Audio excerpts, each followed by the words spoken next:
So Bobbili to Ladakh day 1 trip అయితే start అయిపోయింది. So present అయితే నేను అయోధ్య అయితే వెళ్తున్నాను. మామూలుగా అయితే ఢిల్లీ వెళ్ళాలి, బట్ నేను అయోధ్య కంప్లీట్ చేసి అప్పుడు ఢిల్లీ అయితే వెళ్దాం అనుకుంటున్నాను. So finally Ladakh to Kanyakumari ride అయితే స్టార్ట్ అయిపోయింది. సో May 3 ఈరోజు అయితే స్టార్ట్ చేశాను.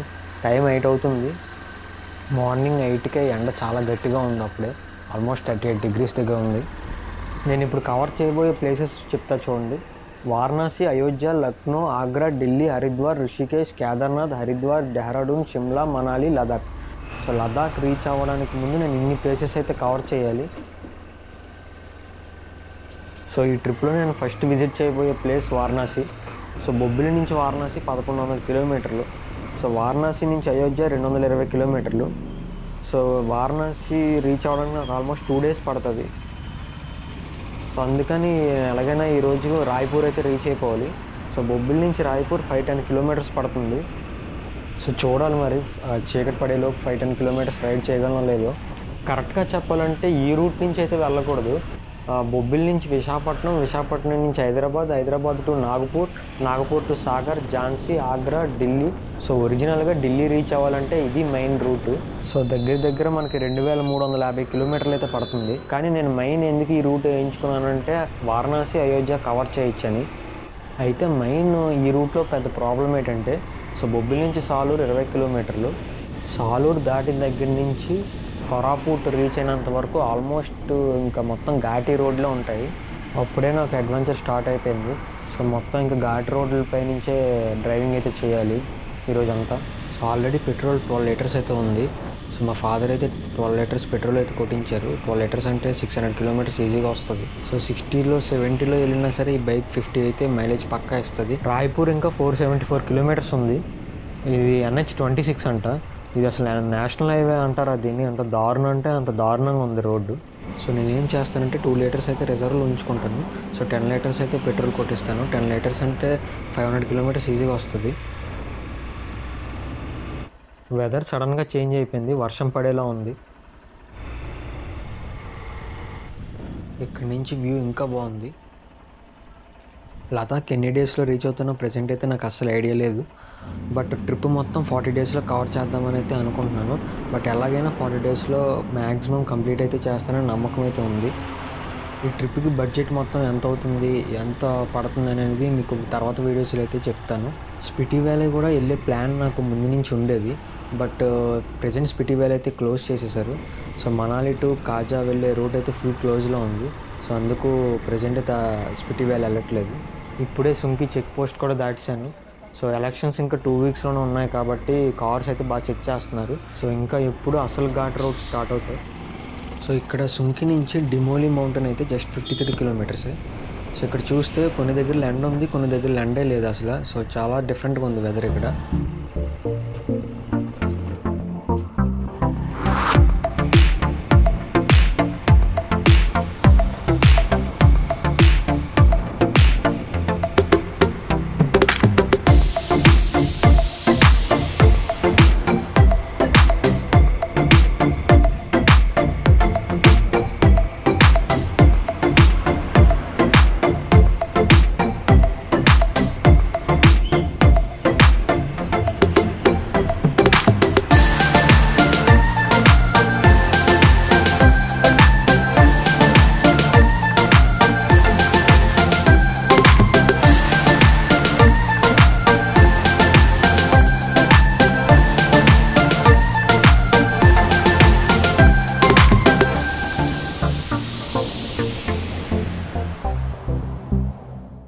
Day 2 అయితే స్టార్ట్ అవబోతుంది. సో ప్రెజెంట్ పందిరి జంక్షన్లో రాయ్పూర్లో అయితే ఉన్నాను, ఓయో హోటల్లో. సో ఈ రూమ్ నాకు 500 rupeesకి అయితే దొరికింది. సో నాన్ ఏసీ రూమ్ ఇది, బాగానే ఉంది. సో ఇప్పుడు టైం అయితే 9 అవుతుంది, స్టార్ట్ అవబోతున్నాను. సో నైట్ స్టే చేసిన హోటల్ ఇదే, ఓయో హోటల్. సో ఏంటి హోటల్ ఎలా ఉందని భయపడకండి, ఇది బ్యాక్ సైడ్ వ్యూ. సో ఇప్పుడు నేను రాయ్పూర్ పందిరి జంక్షన్ దగ్గర అయితే ఉన్నాను. సో ప్రజెంట్ అయితే టైం 9 అవుతుంది, ఇప్పుడు బయలుదేరుతున్నాను. నైట్ రీచ్ అయ్యేసరికి కొంచెం బాగా లేట్ అయిపోయింది, నైట్ 8 అయిపోయింది. నైట్ హోటల్ దగ్గర కొంచెం ఇబ్బంది అయితే అయిపోయింది. ఓయో హోటల్ వాళ్ళు చాలా ఇబ్బంది పెట్టారు నిన్న. మీరు ఒకవేళ సోలో ట్రావెలర్ అయితే మ్యాక్సిమం ఓయో హోటల్లో అయితే అవాయిడ్ చేయండి. ఓయో హోటల్ వాళ్ళు చాలా దారుణంగా మోసం చేస్తున్నారు. ఓయో హోటల్స్ వాళ్ళు ఎంత దారుణంగా మోసం చేస్తున్నారంటే, సో 1200 రూమ్ ఏమో 600కి పెడుతున్నారు. agoda.comలో అలాగే booking.comలో 2 యాప్స్లో కూడా మనకి 1200 రూమ్ ఏమో 600కి పెట్టి డిస్కౌంట్ అని చెప్తున్నారు. కానీ అక్కడికి వెళ్ళిన తర్వాత 1200 రూపీస్ ఛార్జ్ చేస్తున్నారు. సో మీదే కదా తప్పు, యాప్లో అలా పెడుతున్నారు, ఇక్కడేమో ఇలా పెడుతున్నారు అంటే అసలు పట్టించుకోవట్లేదు. మీకు నచ్చింది చేసుకోండి అని అంటున్నారు. సో ఇది చాలా దారుణమైన ఫ్రాడ్. ఇది ఓయో హోటల్స్ వాళ్ళు అందరూ ఇలాగే చేస్తున్నారు. సో దయచేసి మీరు మ్యాక్సిమం ఓయో హోటల్స్ని అవాయిడ్ చేయడానికి చూడండి. రాయ్పూర్లో ట్రాఫిక్ చాలా దారుణంగా ఉంది. ఎవడికి నచ్చినట్టు అడు దూరిపోతున్నాడు. సో చూడండి అసలు ఎంత దారుణం అంటే అసలు ఎవడో మినిమం రూల్స్ పాటించట్లేదు. ఎవడికి నచ్చినట్టు అడు వెళ్ళిపోతున్నాడు, దూరిపోతున్నారు. So night almost half an hour వాళ్ళతో ఆర్గ్యుమెంట్ అయితే చేశాను హోటల్ వాళ్ళతో. సో లాస్ట్కి నేను యూట్యూబర్ అని చెప్తే మొత్తానికి ఏదో ఒకటి చేసి 500కి అయితే ఈ రూమ్ అయితే ఇచ్చారు. సో ఫస్ట్ డే ఇలా జరగడం నాకు చాలా బాధ అనిపించింది. సో డే 2 అయితే స్టార్ట్ చేసేసాను. రాయ్పూర్ నుంచి ఇప్పుడు వారణాసి 637 కిలోమీటర్స్ అయితే ఉంది. సో ఇప్పుడు చూడాలి 637 కిలోమీటర్స్ కంప్లీట్ చేయగలనో లేదో ఈ డేలో. మ్యాక్సిమం అయితే ఎక్కువైతే రైడ్ చేయలేను, ఎందుకంటే చాలా రోజుల తర్వాత రైడ్ చేశాను కదా, బాగా బ్యాక్ పెయిన్ అయితే ఎక్కువగా వస్తుంది. సో అందుకే 637 కిలోమీటర్స్లో ఒక 300 అలాగా రైడ్ చేయడానికి చూస్తాను.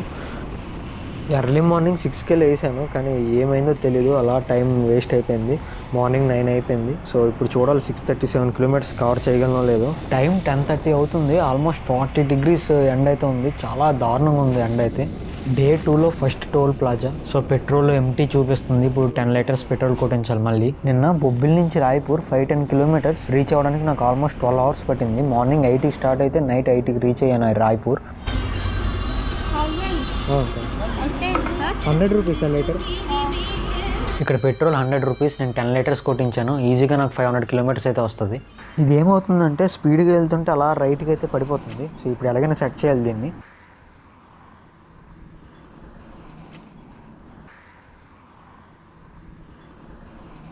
సో బ్యాగ్ అయితే మళ్ళీ నీట్గా సెట్ చేశాను, ఇక వెళ్ళిపోవడమే.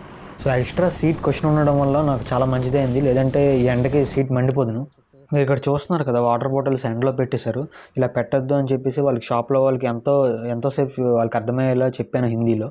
నాకు వచ్చిరాని హిందీలో వాళ్ళకైతే చెప్పాను, కానీ వాళ్ళకైతే అర్థమైంది. బట్ వాటర్ బాటిల్స్ మాత్రం లోపల ఫ్రిడ్జ్లో పెట్టలేదు. సో ఇప్పుడు నేను తీసుకున్న వాటర్ బాటిల్ ఫ్రిడ్జ్లో ఉన్నదే, బట్ అది కూడా ఎన్ని రోజులు ఎండలో ఉన్నదో నాకే తెలియదు. వాళ్ళు కొంచెం అన్ఎడ్యుకేటెడ్ వల్ల వాళ్ళకి చెప్పింది అయితే అర్థం కావట్లేదు. మొత్తానికి డే 1 అయితే 5-10 కిలోమీటర్స్ అయితే డ్రైవ్ చేశాను. మరి డే 2 ఎన్ని కిలోమీటర్స్ డ్రైవ్ చేస్తానో చూడాలి.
ప్రజెంట్ ఛత్తీస్గఢ్లో అంబికాపూర్ అనే సిటీలో అయితే ఉన్నాను.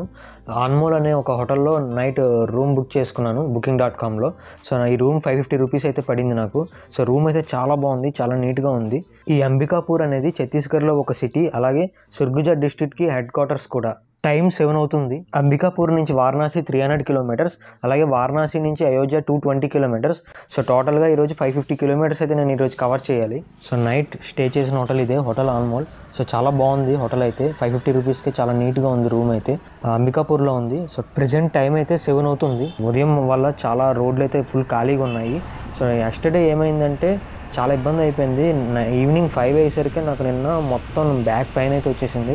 ఇంకా అంబికాపూర్లో దగ్గరలో ఉన్నాను, ఇంకా అందుకే వేరే ఆప్షన్ లేక అంబికాపూర్లో రూమ్ అయితే బుక్ చేసుకున్నాను. సో అందుకే నైట్ బేరంగా పడుకునిపోయాను. సో ఈరోజు ఇంకా ఎలాగైనా 550 కిలోమీటర్స్ అయితే కవర్ చేయాలని ఇంకా డిసైడ్ అయిపోయాను. సో ఎలా అయినా ఈరోజు వారణాసి కంప్లీట్ చేసి అలాగే అయోధ్య అయితే రీచ్ అయిపోవాలి ఈరోజు. సో ఇదే నా టార్గెట్ ఈరోజు, ఎందుకంటే ఆల్రెడీ ఈరోజు డే 3 కూడా వచ్చేసింది. సో ఎలక్షన్స్ వల్ల కార్స్ అయితే చెక్ చేస్తున్నారు బార్డర్స్లో, బైక్స్ అయితే ఎటువంటి చెక్ చేయట్లేదు. టైం 8 అవుతుంది, చిన్న చలి అయితే వేస్తుంది అంబికాపూర్లో. సో నిజంగా అసలు చాలా షాకింగ్, సడన్గా చలి అయితే ఇక్కడ వేస్తుంది ఇంత ఎండలో కూడా. సో డే 1లో 510 కిలోమీటర్స్ అయితే కవర్ చేశాను, డే 2లో 300 కిలోమీటర్స్ మాత్రమే కవర్ చేశాను. సో 300 కిలోమీటర్స్ అంటే చాలా చాలా తక్కువ. ఫుల్ బ్యాక్ పెయిన్ ఎక్కువైపోవడం వల్ల రైడ్ చేయలేకపోయాను. సో డే 2లోనే నాకు ఇంత బ్యాక్ పెయిన్ వస్తుందంటే అసలు కంప్లీట్ చేయగలనా లేదా అనేది ఇప్పుడు చాలా భయం వేస్తుంది. సో లేదు, ఇక నుంచి ఎలాగైనా నేను 500 కిలోమీటర్స్ పక్కగా డ్రైవ్ అయితే చేస్తాను ఎవ్రీడే. లాస్ట్ 2 డేస్ 40 degrees దాటి ఉంది టెంపరేచర్ అయితే.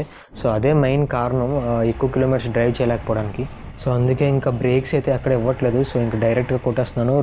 రూట్ కూడా ఎందుకో ఇది డబుల్ హైవే లేదు, సో సింగిల్ రూటే ఉంది. ఇదంతా ఫారెస్ట్ ఏరియా అనుకుంటా, చుట్టూరు ఎటు చూసినా ఫారెస్ట్ లాగే ఉంది, ఏమీ కనిపించట్లేదు ఇల్లు కూడా. సో వారణాసిలో దర్శనం వేరంగా అయిపోవాలని కోరుకుంటున్నాను, ఎందుకంటే వారణాసి నుంచి ఇంకా అయోధ్య కూడా నేను వెళ్ళాలి. సో ఎందుకంటే వారణాసి నుంచి అయోధ్య 220 కిలోమీటర్స్. సో ఇక్కడ బోర్డు కనిపిస్తుంది కదా, ఇటు రైట్ సైడ్ వెళ్తే రాంచీ, సో స్ట్రైట్కి వెళ్తే వారణాసి. వీడియోలో ఎలా కనిపిస్తుందో తెలియదు కానీ బయట అయితే మాత్రం ఫారెస్ట్ చాలా భయంకరంగా కనిపిస్తుంది. ప్రజెంట్ అయితే ఉత్తరప్రదేశ్లో ఉన్నాం. సో ఫుల్ అడవి ఇది. సో ఒకసారి సౌండ్ అయితే చూడండి, ఫారెస్ట్ సౌండ్ అయితే ఎలా ఉంటుందో ఒకసారి వినండి. సౌండ్ అలా అలా ఎక్కువైపోతూనే ఉంది కానీ అసలు సౌండ్ తగ్గట్లేదు. ఈ సౌండ్తోనే చచ్చిపోయేలా ఉన్నాం ఇక్కడ.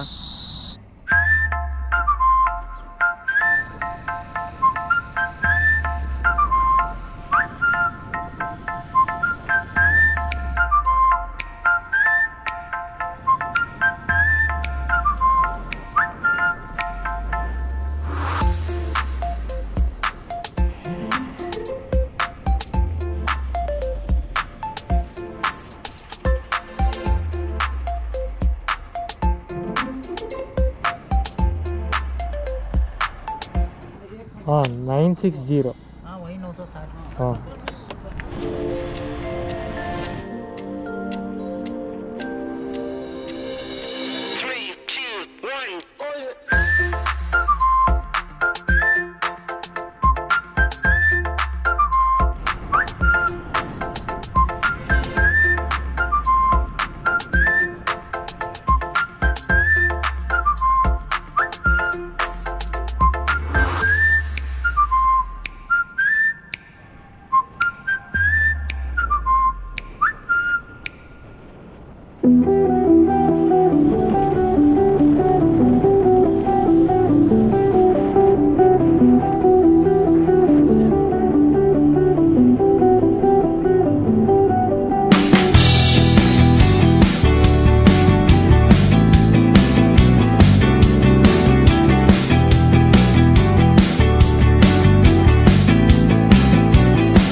ప్రజెంట్ టైం 2:15 అవుతుంది.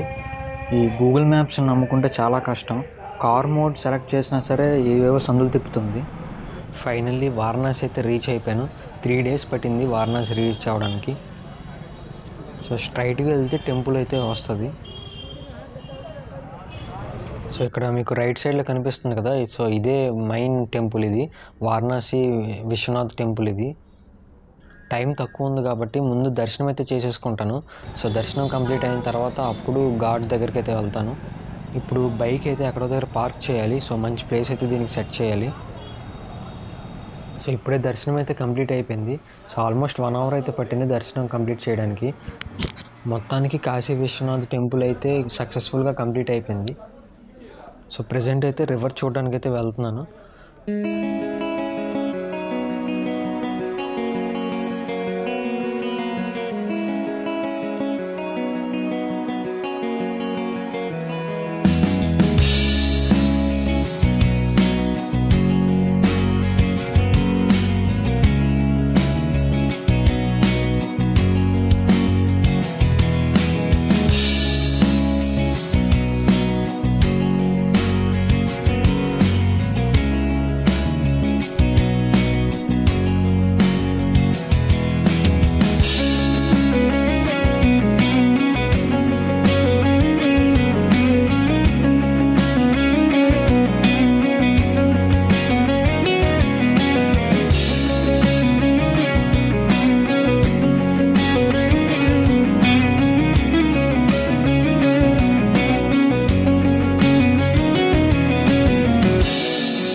ఈ టెంపుల్ నుంచి ఘాట్కి వచ్చే సందులు మొత్తం కన్ఫ్యూజింగ్గా ఉన్నాయి, అన్నీ ఒకలాగే ఉన్నాయి. సో చాలా జాగ్రత్తగా ఉండాలి ఇక్కడైతే మాత్రం. కరెక్ట్గా నాకు 1 అవర్ పట్టింది దర్శనం కంప్లీట్ చేయడానికి. ఈరోజు పెద్దగా జనాలు లేరని అంటున్నారు అక్కడ ఉన్న వాళ్ళంతా. సో ఇక్కడ మీకు లెఫ్ట్ సైడ్లో కనిపిస్తుంది కదా, ఇదే మెయిన్ టెంపుల్ ఇది. సో ఇదే Kashi Vishwanath temple. So mobiles అయితే అలౌ చేయట్లేదు, మొబైల్స్ కానీ కెమెరాస్ కానీ ఏవి అలౌ చేయట్లే. సో అందుకే నేను ఫొటోస్ వీడియోస్ ఏమీ తీయలేకపోయాను టెంపుల్ లోపల. సో ఫైనల్లీ వారణాసి ఎక్స్పీరియన్స్ అయితే యావరేజ్ అనే చెప్తాను. ఎందుకంటే గర్భగుడి దగ్గర అయితే మాత్రం దర్శనం దగ్గర చాలా ఇబ్బంది అయిపోయింది. 1/2 అవర్ పాటు జనాలు కిక్కిరిసిపోయారు, చాలా దారుణంగా తొక్సులాట అయితే అయింది. జస్ట్ ఒక్క పావు గంటలోనే అంతా జరిగింది. తర్వాత మాత్రం అంతా నార్మలే. అది ఒక్కటి వాళ్ళు పోలీసులు కొంచెం నీట్గా సెట్ చేసి ఉంటే లైన్స్లో బాగుండేది. సో మిగతాదంతా బాగుంది. 1 అవర్లో అయితే కంప్లీట్ అయిపోయింది. సో మీకు ఎదురుగా కనిపిస్తుంది కదా, సో అదే Shri Kashi Vishwanath temple main gate. So మీకు ఎదురుగా కనిపిస్తున్న తలుపులు ఉన్నాయి కదా, దాని లోపల నుంచి అయితే అలౌ చేయరు. సో దాని పక్కన రైట్ సైడ్ పక్కన ఒక చిన్న వే ఉంటుంది, దాని లోపల నుంచి అయితే మనకి పంపిస్తారు లోపల టెంపుల్ లోపలికి. సో టైం అయితే 5:30 అవుతుంది. ప్రజెంట్ నేను ఇంకా వారణాసి విశ్వనాథ్ టెంపుల్ దగ్గర అయితే ఉన్నాను. సో ఇంకా అయోధ్య నాకు 200 కిలోమీటర్స్ అయితే ఇంకా కవర్ చేయాలి. సో మ్యాక్సిమం అయోధ్య వెళ్ళేసరికి 8:30 అలా అయిపోతుంది. సో మ్యాక్సిమం చీకటి పడిపోతుంది. వారణాసి మెయిన్ ఈ టెంపుల్ దగ్గర సో కొంచెం ఇరుకిరుకు సందులు, ఇరుకిరుగ్గా చాలా దారుణంగా అయితే ఉంది. బట్ కొంచెం ఆ టెంపుల్ నుంచి బయటకు వస్తే మాత్రం సిటీ అయితే చాలా బాగుంది. సో మ్యాక్సిమం అయోధ్య రీచ్ అయ్యేసరికి నైట్ 8:30 అయిపోతుంది. సో రేపు ఎర్లీ మార్నింగ్ 7:30, 8 కల్లా రేపు అయోధ్యలో కూడా దర్శనం చేసేసుకోవాలి. సో అయోధ్యలో దర్శనం ఫ్రీ టికెట్స్ అని అంటున్నారు, బట్ ఇంకా తెలీదు, అక్కడికి వెళ్ళి కనుక్కోవాలి.